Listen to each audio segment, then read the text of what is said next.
Hi everyone, welcome to How to Use Content Calendars to Skyrocket Your Business and Free Up Your Time. I'm your host, Jen Cochran from Mind Her Business.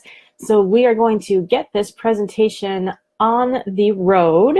So do you sit and stare at an empty Facebook wall or Twitter feed and not know what to post? Do you have the best intentions to start showing up regularly, but then get too busy or distracted, or just never get started in your content marketing efforts? And just a quick definition, content marketing is the act of marketing by using content. It's kind of obvious, right? But how to do it can be a little bit trickier. So what content do you share? Where do you share it? How do you share it? What's the best format? All that jazz. And during this series about content marketing that we're going to be doing to support the Show Up Showdown challenge that we're doing right now, I'll explain different aspects of content marketing because the Show Up Showdown is all about content marketing, right? And if you're unfamiliar with that challenge, basically you can go to mindherbusiness.com/showdown and you can subscribe. It's free. And it's just kind of a way that we can keep ourselves accountable to show up every single day somewhere online. Although in-person showing up is okay too, but the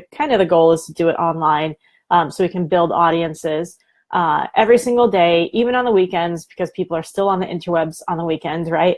And so we're just kind of keeping each other accountable. We're using an app on our phones. All you have to do is just touch a little button and it shows that you did your accountability for the day, so you posted something somewhere. And it's just a really good habit to get in. So if you want to be part of this accountability group that we kind of set up, you are welcome to join that. Again, mindyourbusiness.com/showdown. And so to support that, we're going to be doing all of these different kinds of presentations about content marketing. So today is all about content calendars. A content calendar can help you kind of stay on track, know what to post, where to post it, and really understand why you're posting what you're posting.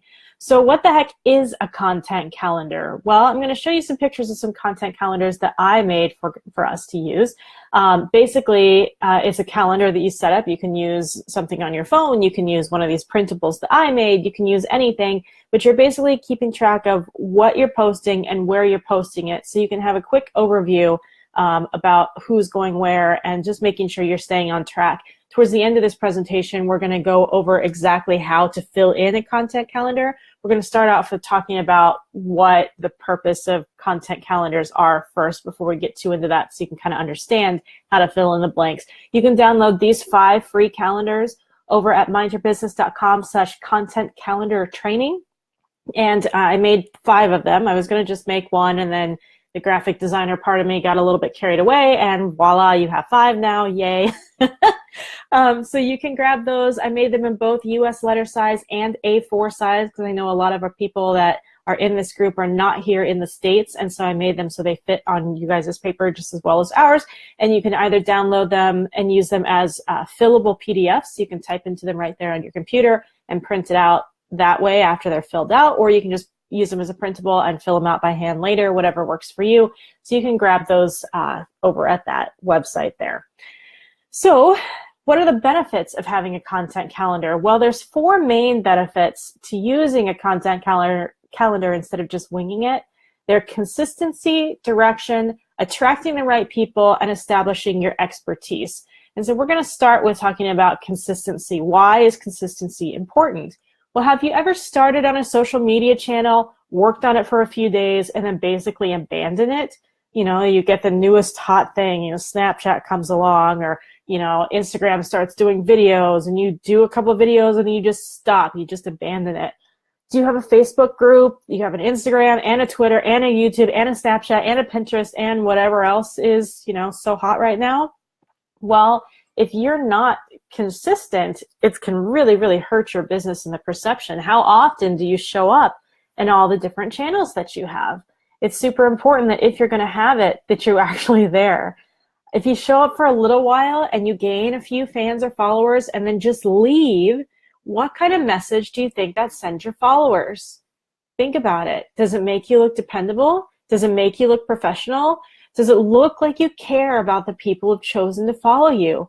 Probably not, right? This is going to give your people abandonment issues if you're showing up sometimes and then just leave after you've collected some followers. Every time someone chooses you, this is super important to remember, every time someone chooses to follow you, They're making an emotional investment into you or your brand. And you should never, ever, ever take that for granted. And I want you to just think of the last time you followed somebody, like on Instagram, subscribe to somebody's group on Facebook, that sort of thing. The reason you did it was because there was something there that you connected with emotionally.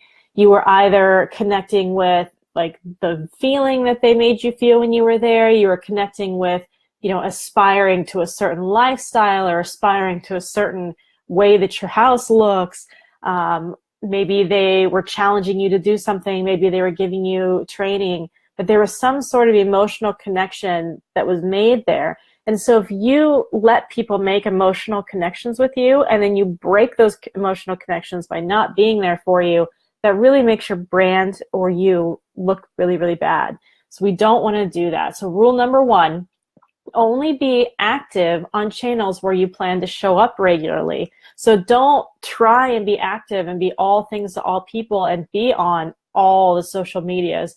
Pick a couple and live there. Only be active there. Now, a quick caveat to that is you should get your name every time a new social media channel comes out, because sometimes it's hard to tell what's going to be really popular and what's just going to kind of fizzle. And so if you wait too long, you might actually lose your username to somebody else. So grab a username, but then just don't post anything at all. Just have it be a dormant account until you're ready to actually commit.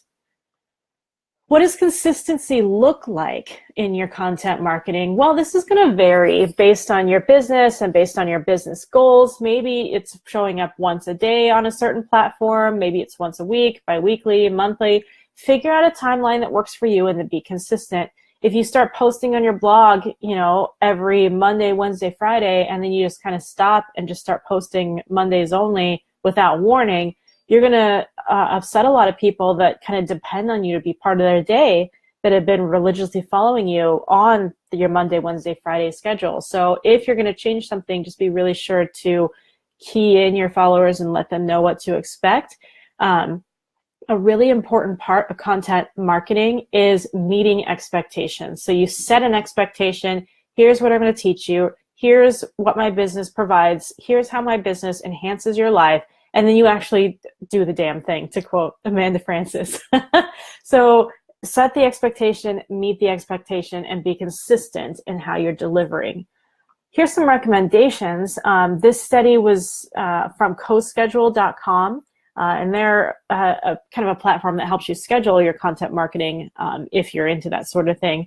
But they do studies because they have a lot of data with all the people that use their services as to what kind of engagement the people are getting based on how many times a day they post. You can kind of see the link at the bottom here. It's kind of small. Read it to you. It's coschedule.com/blog/how-often-to-post-on-social-media/. And on that particular schedule, they have kind of the times of day that work best for posting as well. But they recommended on Facebook to get the most engagement without looking spammy. 1 time a day is all you really need to do on Facebook. Twitter, on the other hand, is a lot higher commitment with 15 posts a day. Pinterest, 11 pins a day seems to work really well. LinkedIn, 1 post a day. Google Plus, whatever that is. Who uses Google Plus anymore, right? But they say 2 times a day if you're one of those people that still do use Google Plus. Instagram, 1 to 2 times a day. And blogging varies. And I linked to a study that Neil Patel did that talks about how to determine how often you need to blog. One time a week is a really good place to start, and being consistent on what day you put out that post is going to be really important. Using the scheduling features, pretty much every platform that lets you blog lets you schedule a post to go live at a certain time. And so it would be good advice to use that and like always have your post come out Monday at 8 a.m. or something like that. But the thing that Neil Patel came up with in all of his studies of all this traffic is that 400 blog posts is where your traffic really, really starts to kick off on a blog. So it might be something that for a year or two until you build up to that point, you're blogging more frequently, and then you start blogging less frequently, but maybe with a little bit more in-depth posts after you reach that 400 blog post number. So just be aware that with blogging, being in it for the long game matters a ton for your organic reach. Whereas in some of these other social media platforms, it doesn't matter as much as it does with blogging. You can start getting a lot more traffic faster on, say, Pinterest than you can gain it traction-wise for blogging. So if you're going to be blogging, be in it for the long haul. Don't expect a ton of traffic right away. Keep slogging until you reach certain points, and that 400 blog post is where they really notice their traffic taking off in a big way. So now that we've talked about consistency, let's talk about direction a little bit. Do you have a specific purpose for each post, tweet, or pin that you put on your social media? Or are you just posting kind of whatever comes to mind? What is the point? Like, why are you even there? You really need to think about this, because having a solid direction in your content is really going to affect the kind of people that are following you and their ultimate decision to purchase from you. Are you posting on blah, blah, blah social network because somebody told you that you should? Hey, you should be on Facebook. Hey, you should be on Instagram stories. Have you ever stopped to consider if your target market is even on that network? So before you like really trench in, just because you like, Pinterest doesn't mean that your followers are the kind of people that you're trying to sell to like Pinterest. So you should really think about where your target market is, where the people is that you think that are going to buy from you. Because really the whole point of being on social media as a business isn't just to be social. It's not like, your Facebook account where you talk to your family and friends. The point is for you to sell stuff. The point is for you to establish your expertise, to establish that trust so that people want to purchase from you because they know who you are and what you're offering and they want a piece of that. So make sure that you're putting the pieces of yourself out there on the correct target, on the correct social media networks. You can do some research about this on Google to figure out who's where. I was going to put some statistics on here, but they're just so varied and it's pretty in-depth. We might save that for a different training. But there's some kind of obvious things. Snapchat is predominantly young people, predominantly people under 25. Pinterest, as we all know, is predominantly women that hang out there. Facebook is starting to skew a little bit older. Instagram tends to skew a little bit more female and a little bit wealthier than some of the other social media platforms. So just be aware of that. So do a little research, figure out where your people are, and start posting there. You should have goals in all of your content marketing effort, and that's what this direction part is all about. Are you looking to grow your email list? Are you looking to hit a certain revenue mark in a certain time frame in your business? Are you looking to sell a certain number of people into your courses that you're creating? All of that should revolve around hitting your goal. All your appearances online, anywhere. So every single time you put a post on a social media network, you should be putting that post there with a purpose of getting people's attention and getting people focused on whatever it is your goal is. So if you're looking to drive traffic to your lead magnet so you can grow your email list, if say your email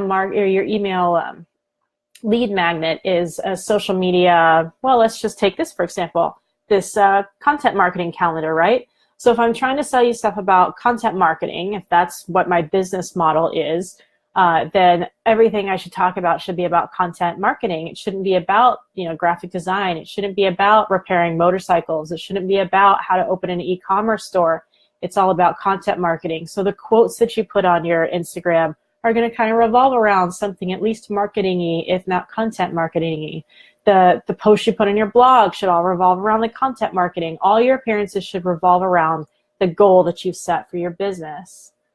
And you should question yourself, is this post that I'm putting online now taking me closer to or further away from my goal?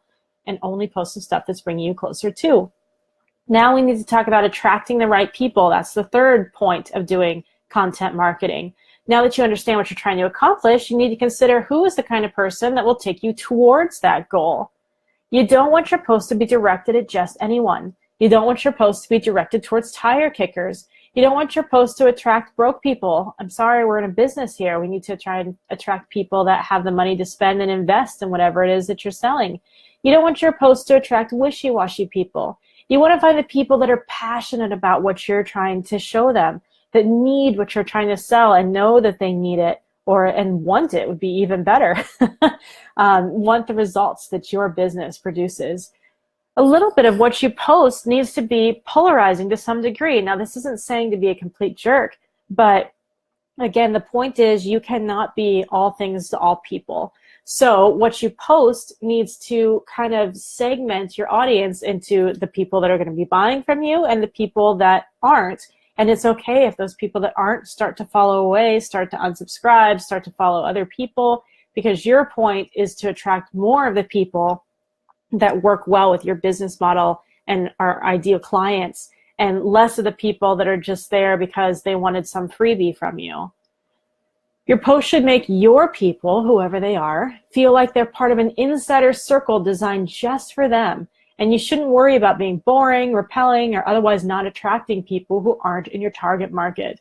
So just get that whole be all things to all people thing out of your head. You should post things that are designed to give people the opportunity to say yes to you. This is a really important point that not a lot of people think of. But the more you can get people to say yes to you in one way or another, it doesn't matter if it's a tiny yes, it doesn't matter if it's a huge yes, I want to buy your program.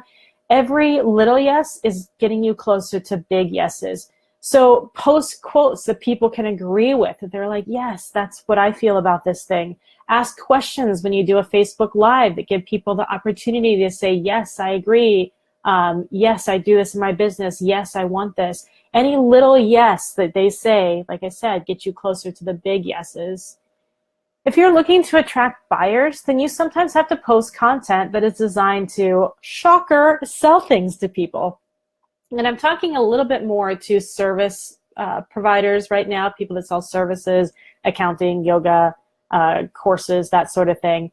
Because people that post products are pretty good about posting the product. I mean, you get that that's the point of your business. But for some reason, service-based businesses, especially people in like the coaching and courses fields, tend to have this idea, and I think some of it's set by just the fact that you're supposed to give stuff away, like free trainings, like free lead magnets, that they're afraid to start asking for money. They're afraid to start selling and letting people know that, hey, I have more of this information and you can pay for it and you can have it.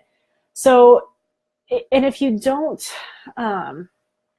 share that you have things to sell from time to time, then when that day comes that you finally start to sell, there could be some pushback from your audience. There could be some reaction like that you're betraying them somehow, that, oh, you've given me free content for 6 months and now you want me to pay for it? Seriously?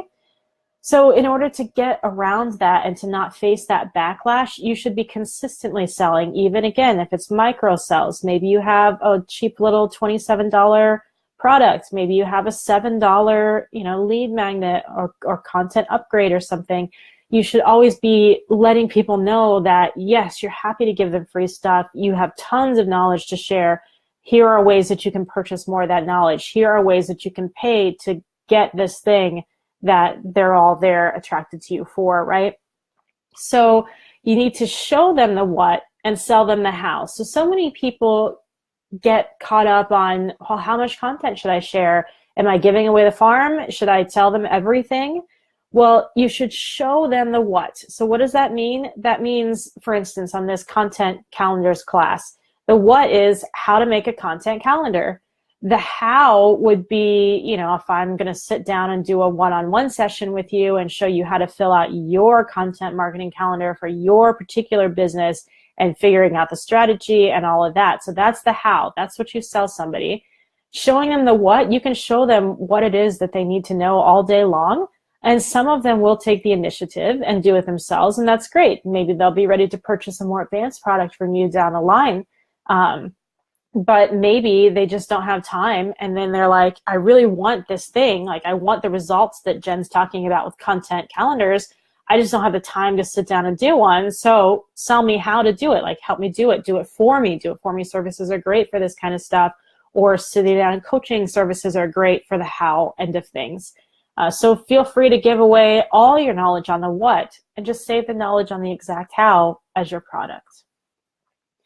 One thing to remember is buying is an emotional experience. So you need to give people the opportunity to connect with you and your brand emotionally. So when I say you or your brand, I kind of use those things interchangeably. Some people, especially like coaches, tend to be, their brand tends to revolve around them as an individual. Your name might be in your brand name. People are looking forward to connecting only with you. You answer all your emails, that sort of thing. Your brand would be if you have a bigger business. So if you're, Target, you're still creating an emotional connection with your customers, but it's just not going to be about whoever the founder of Target is. It's going to be about Target as an entity. So you need to figure out who you are or who your brand is and really embody that and be super solid in what that means. People should feel something when they see your posts, and that something they should feel should reflect what your business can do for them. So what you're going to want to do if you don't have a strong brand identity already is A, get one, and B, figure out what a couple of words are that describe the essence of who you want yourself or your business to be to your customers. So maybe you want to be fun, maybe you want to be inspiring, maybe you want to be dependable. Just whatever words represent you, your post should really poke at those emotions. So kind of going back to the Target example we were just talking about, if you think about Target compared to, say, Walmart, Target, not as inexpensive as Walmart, but they have this like fashion edge, and they feel so much more fun, and they feel so much younger and more vibrant. I mean, even looking at an ad, if you took all the words out of the Target ad and all the words out of your Walmart ad, and all that's left is just the images of the products and the people using the products that they're posting, you could probably tell which ad was which. Like I said, Target caters to that younger crowd, that more lively crowd. They want that energy. They want that vibrance. They want that fun. Walmart tries to cater to this like almost Southern Americana vibe of like dependability, patriotism, solid family values, that sort of thing. And so that's the kind of images that they're going to post. So the kind of people that are really, really in love with Target won't necessarily really, really love Walmart's ads, and vice versa, because their emotional connections are going to be different. So just really, really be solid in the images that you post on Instagram, the words you use to describe your business, what you decide to post about should all reflect on those couple of words you've selected to represent your brand, and should all just keep pulling people down that path and attracting more people that are attracted to those words, that those things are important to you, and you can kind of be the beacon of what those words mean in real life. You need to attract the kind of people that really get you. And the only way that you're going to be able to do that is by being the most you and the most authentic version of you that you can possibly be. People crave authenticity and realness. When they feel like your brand is genuine and they feel like they can trust you, which means that they're much more likely to purchase from you. I want you to stop and think about that for a minute. Is what you're posting online establishing trust? Is what you're posting online just some random quote that you found and some image that you stole from somebody else's Facebook feed or Pinterest? Or is it something that's truly, truly you? People crave authenticity. People trust authenticity, and you can tell. So if you're posting a bunch of stuff that isn't you, that doesn't represent your brand, people aren't going to be building that trust with you. And so therefore, they're not going to be as likely to purchase from you. So be authentic. The other thing, and this is where I might get a little bit preachy at you, is selling is service. Again, especially you people that provide services instead of products, you don't always connect with this. We feel dirty about selling. Sales feels like a bad word. Sales feels like you're being grody or like a used car salesman or whatever. But if what you're selling doesn't help people in some way, then you need to rethink your business. Selling is service because you are enhancing somebody's life somehow with what you're doing. Even if you're selling artwork, that's enhancing people's lives by making their walls more beautiful, making their houses feel better when you're inside there. Maybe it gives them some aspirational goals. They feel more wealthy. They feel more mature by having some of your art on their wall. That's a service, right? That's something that you're doing for them that they're craving, that you're providing. And if you're not providing that service, somebody else is going to be more than willing to. So you need to embrace your service. Allow people to experience the improvements that your business can bring to their lives, whatever those things may be. So if you haven't ever sat down to think about how your business is a service, you should do that like as soon as this class is over. And you should make a list of all the different ways what you do brings an improvement of however big or however small to somebody's life. You know, you sell rugs. Well, that makes somebody's floor beautiful. Their toes aren't cold when they get out of bed. It brings a pop of color. Big Lebowski, it really ties the room together. Like whatever it is, you are providing them a service. So really know and embrace that. And that's really part of your why about being in business. And if people can understand your why, if you're sharing that, not just by telling them your story of your why, but sharing your why in other ways, just emotionally, visually, with the quotes that you're doing, so they can really connect with that emotion, they're going to really feel like that service that you're providing them and then be more likely to purchase. The last thing that content calendars and content marketing can do for your business is establishing your expertise. So when people have problems that need the kind of solutions that you have to offer, they're looking for someone to help them out who knows what they're doing. So be that person. And you are that person even if you have imposter syndrome and you don't feel like you're that person, right? And here's something that I really want you to take to heart. If you aren't showing up in your business, you are afraid. And just let that sit for a second. If you aren't showing up in your business, you are afraid. What are you afraid of? Are you afraid of being seen? Are you afraid of being wrong? Are you afraid of saying the wrong thing? Are you afraid that, you know, technology is going to mess up your recording and you're going to have to do it all again the next day? It's okay. Nobody has time for you to be afraid. You need to go out there and put in your 10,000 hours. You need to go out there and just be yourself. If you don't have, do you have the solution or not? Like if you have the solution to whatever problem it is your business is trying to solve, then you shouldn't feel weird about being out there and being the expert and being seen. You have the solution. You know how to use content marketing to help somebody grow a business. You know how to pick the right rug to help tie somebody's room together. You know how to coach somebody through from this problem to this solution. You have the solution. Stop being afraid to share it. People need you, right?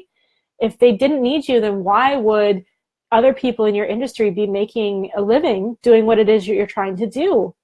Because people are out there looking for the solution, and you can be the expert that provides that. If you have the solution, it doesn't matter how many people are listening. It only matters that you keep sharing. Think about that for a minute. If you have 10 Facebook followers, 10 people in your Facebook group, those 10 people have raised their hand and said, I need you. So just because there aren't thousands and thousands of people in there doesn't mean there aren't people that you could be serving and growing your business with. And the more you can serve those people that are already showing up for you, the more people they're going to tell, the more results that you can get, which attract new people. So show up no matter how small your audience is. It only matters that you keep sharing. Do you think that Tony Robbins didn't possess that spark of inspiring people around him from the moment he was born? Do you think that Oprah didn't have a story to tell until after she had millions of viewers? Do you think that Gary Vee, obnoxious as that guy may be, didn't possess this fiery get-ish-done attitude until after he had an audience? No, that's not true. The reason they have big audiences is that they have a story to tell, and they spend all of their energy telling their particular story, rain or shine. They're not telling somebody else's story. Gary Vee isn't trying to be Tony Robbins. Tony Robbins isn't trying to be Oprah. Tony Robbins is trying to be as Tony Robbins can be, right? And so you need to know that they know their story inside and out. They're deeply passionate about what they do and who they help. They don't stop sharing their story just because somebody doubts them or trolls them online or because they had a book fail or a course flop. They kept going and they kept singing their song. And that is what makes an expert. Being an expert doesn't mean you have tons and tons and tons of followers. Being an expert means you're singing your song the clearest and the loudest that you possibly can. You understand your reason why. You're doing something of service and you're doing it well. And that's what makes you an expert. If you stop and think for a minute, your level of knowledge, even if you couldn't teach a class at Harvard on whatever it is that you're an expert at, there are still tons of people that are a year or two behind you on the path that you can share and help out. So you're not trying to talk to the Harvard class people. You're trying to talk to the people that are a little bit behind you on the path, that you can show them, hey, here's what I did to succeed. Hey, here's what worked for me. And that's what you can turn into in business. And that's what you can be an expert on. To establish your expertise, you need to be consistent in your messaging. You need to be dependable, and you need to be visible. And that's what content calendars are all about, right? So being consistent in your messaging, we talked about that. What you say, how you say it, tone of voice, the colors you use. You need to be dependable. If you say you're going to show up and post once a week on your blog, you need to post once a week on your blog to establish that trust. And you need to be visible. You can't just write blog posts and then not talk about them. You can't just think thoughts or, write stuff in a notebook and never put it out there. You need to step out into the limelight and share your message. It's not about where you went to school or how many letters you have after your name or how many books you've written or how many members you have in your Facebook group. But until you start believing in your expertise, nobody else will either. So stop and ask yourself, are you or aren't you an expert? And you are is the right answer. I'll just give you a hint. So now that you know that you're experts in something, let's talk about content calendars. Took us a long time to get to this part of the class, but it's really important to understand why you even need a content calendar. Otherwise, you're just going to be posting random stuff, right? So remember, we need direction, we need consistency, we need to attract the right people, and we need to be an expert. And that's the kind of stuff that we're going to be putting in our content calendars. So the two things you need to really focus on when you're starting to fill out your content calendar is, how does your audience need to hear from you? So what platforms should you be on? How are you going to be delivering that message? And then how often they need or want to hear from you? What frequency? So I recommend creating a strong presence on no more than 2 or 3 platforms, absolutely max, when you're getting started. 3 might be pushing it a little bit. So you can kind of pick 2. If you're already kind of active, then maybe you can stretch to 3. Maybe you're going to be on Facebook and Instagram, and those are your 2 kind of big deal platforms. Maybe you're going to be on Facebook and YouTube. Maybe you're going to be on Instagram and Pinterest. Whatever it is, kind of narrow it down to 2, and then it's kind of highly recommended that everybody has a blog. So I'm not really counting that as a platform. I'm talking more about the social media.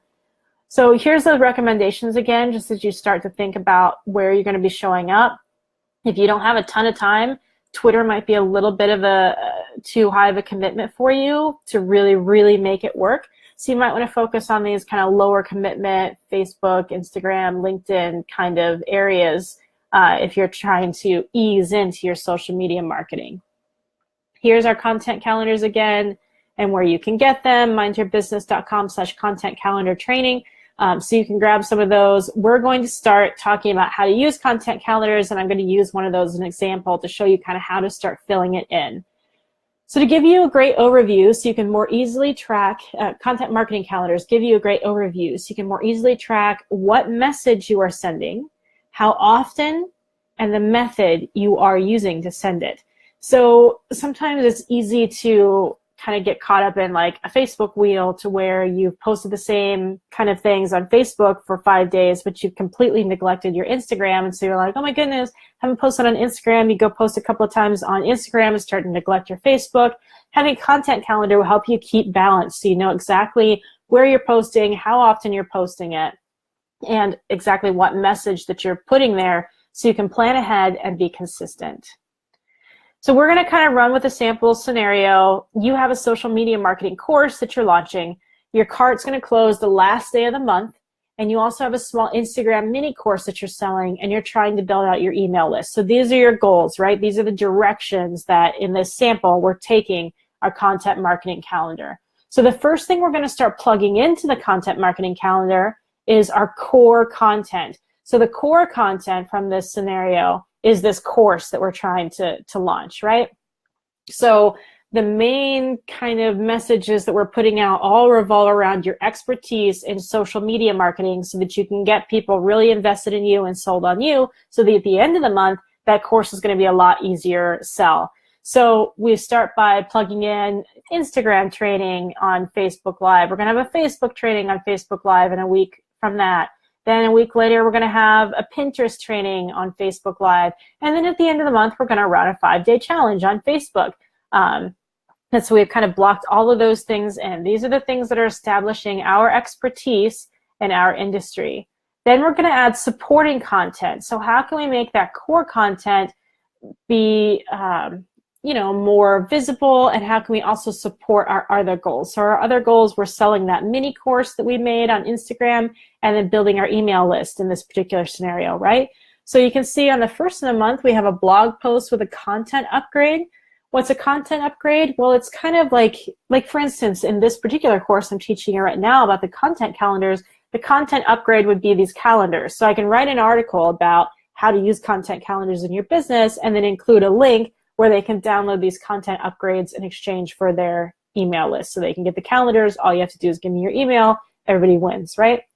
So that helps build your email list. So we're going to plug that into our content calendar. You can see after the Instagram training, we have an Instagram sales email that we're sending. So the day after that training, we'll send out an email that reminds people that, hey, we have this, inexpensive little Instagram course that you can purchase. Here's the link. Then we have another blog post. So in this particular scenario, this person's posting on their blog twice a month. So the 1st and the 15th, they have blog posts, both of which have content upgrades to help build their email list. And then we have an early bird special we're going to talk about after the Pinterest training that we do in the 3rd week. So we've kind of mentioned and hinted in these trainings, the Instagram, Facebook, and Pinterest training that we plugged into our calendar, that we're going to be doing this 5-day challenge. We have this course that's coming out. The course is super cool. Here's the kind of stuff that's going to do for you. And then we can throw them an early bird special. We put it here on the 19th on this sample calendar. So they can get maybe a more inexpensive version of the course, like a big discount. Maybe they get a huge bonus package if they purchase before a certain date. So just kind of start opening your carts, start getting people involved that are like your people that are all there with you and they're your hell yeses, right? So give them the opportunity to jump in so you can have a solid start to the sales of your course. And then finally, on this particular content calendar, after the 5-day challenge, that's our really big push to getting people into our course. We'll send out a couple sales emails on the 30th, and then maybe we'll go on a Facebook Live for a Q&A session to where people can kind of ask us anything that they have remaining as questions so we can just get everyone plugged into that course. So after you've done filling in your supporting content, you're going to fill in some repurposed content. So what is repurposing content? Well, that's taking something you've already made and either tweaking it a little bit, making it shorter, making it longer, just mentioning that you have it again, especially if you have a blog that has a lot of posts. The ones that you did a year or two ago can start getting a little dusty. So it's kind of dusting those off and letting people know that, hey, I also have this and this and this. So you might send out an email with, hey, we've been talking about content marketing all this week, and here are 3 really great articles from the archives that you might enjoy as well if you've been enjoying, what it is that we're talking about. So repurposing. So in this particular example, we had our Instagram training, was our first Facebook Live training at the beginning of the month. So we're going to upload that training, like download it from Facebook Live and put it onto YouTube. And if you guys didn't know, a lot of people don't know that you can download Facebook Lives onto your hard drive from Facebook.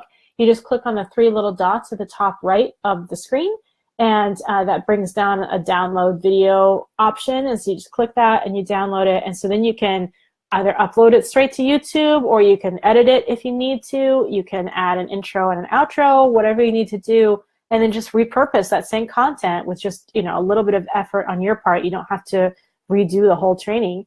And then we're going to take a quote from that training. So if you said something really pithy or really meaningful, we're going to put that as a quote on our Instagram and our Facebook. So you can go onto a free service like Canva and make that quote really pretty. You can just put it into Photoshop. You can even just put the quote on Facebook. They have those like little backgrounds that come up for short statements that you can take advantage of.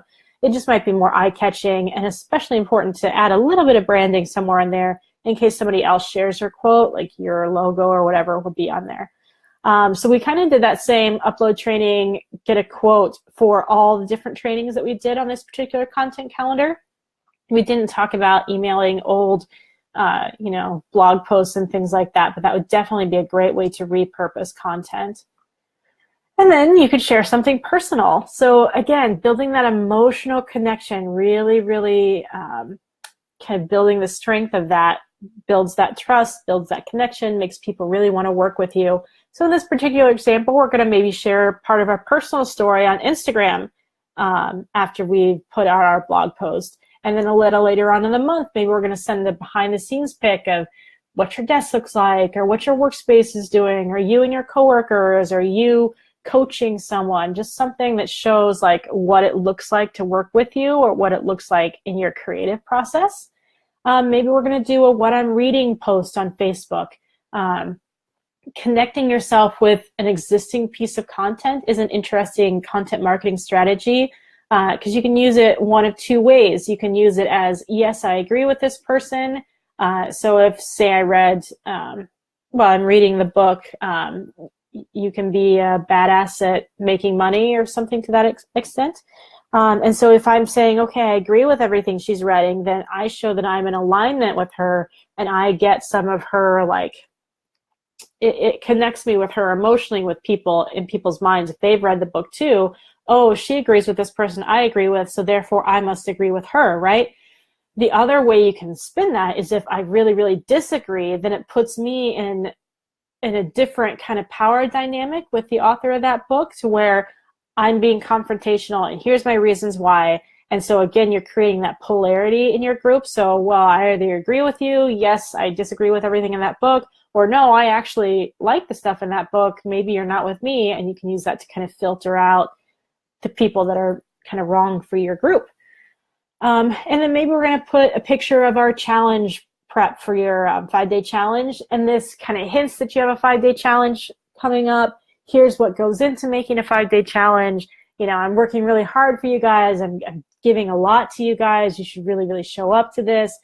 So that picture would just kind of harken to those emotions. Next, you might want to fill in the blanks with just kind of various content. So in this example, we have a quote that we're sharing on Facebook. We're giving an expert opinion on a topic as a Facebook post. We're sharing an inspirational quote on Instagram. And then here's a cool thing you can do. We have guest posts on Joyce's blog. And then later on, towards the end, you can see interview Joyce. So you can do kind of content exchanges. Jen Williams and I did this recently. You guys might have caught the Evergreen Content series that we did. So this is a cool way that you can promote your expertise working with somebody that complements your business. So it's not necessarily somebody that does the exact same thing you do. Like Jen's into kind of marketing plans, and I'm more into the design side of things. And so we complement each other's businesses, and people that I work with need services like she provides, and vice versa. So if you can work with somebody co-creating content, you get the full amount of content, and yet you only have to do half the work. And by them sharing your content on their platforms, you get access to their people, and vice versa. They get access to yours, and you just expand what you're able to sell to a wider group of people, again, with only about half the work. So highly recommend co-creation. If you have any questions about that, please feel free to ask. I'm happy to talk more about that. And then just sharing a testimonial is the last thing that we have on this list. Testimonials are huge. Social proof is huge.